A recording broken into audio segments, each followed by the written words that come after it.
जब हम trial balance बनाएंगे तो क्या आएगा, और हमने बैलेंस शीट बनाई थी तो आपने देखा था कि बैलेंस शीट के अंदर आपके 3 अकाउंट्स टैली हुए। आपने एक तो एसेट्स लिखी, एक आपने लायबिलिटी लिखी और एक आपने कैपिटल लिखी।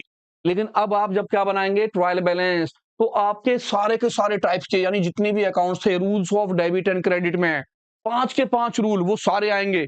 आपको यहाँ पर सारे एसेट्स के बैलेंस लिखने होंगे, आपको यहाँ पर सारे लायबिलिटी के बैलेंस लिखने होंगे, कैपिटल का बैलेंस लिखना होगा, जितनी भी एक्सपेंसेस या लॉस होंगे वो सारे लिखने पड़ेंगे, और आपकी जितनी भी इनकम या गेन होंगे वो सब। यानी कि rules of debit and credit के चैप्टर के अंदर 5 बातें आपने पढ़ी, किसके अंदर, मॉडर्न क्लासिफिकेशन के अंदर। वो पांचों की पांचों बातों के जितने भी बैलेंस होंगे वो सारे बैलेंस आपको यहां लिखने होते हैं। जबकि जब हम बैलेंस शीट बनाते हैं तो केवल 3 अकाउंट्स लिखते हैं, कौन कौन से, एसेट्स, लायबिलिटी और कैपिटल। और यहां पर आपके पांचों के पांचों अकाउंट चलते हैं। तो देखते हैं, सबसे पहले ये देखते हैं कि ट्रायल बैलेंस का फॉर्मेट है कैसा, हमें भरना कैसे है उसे। तो सबसे पहले आप देखिए ट्रायल बैलेंस।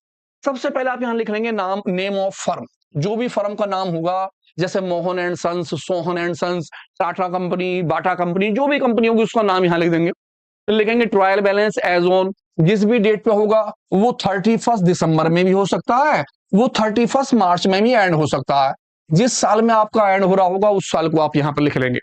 आपका पहला कॉलम जो होगा वो सीरियल नंबर का होगा, सेकंड कॉलम होगा नेम ऑफ अकाउंट्स, आपके लेजर का जो अकाउंट्स होता है आप उसका नाम लिखेंगे, then ledger folio number, debit का बैलेंस और क्रेडिट का बैलेंस।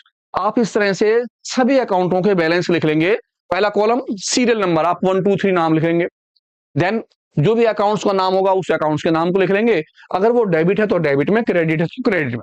अब ये डेबिट और क्रेडिट कैसे लिखा जाए, किस तरह से याद करें, तो ध्यान से देखते हैं।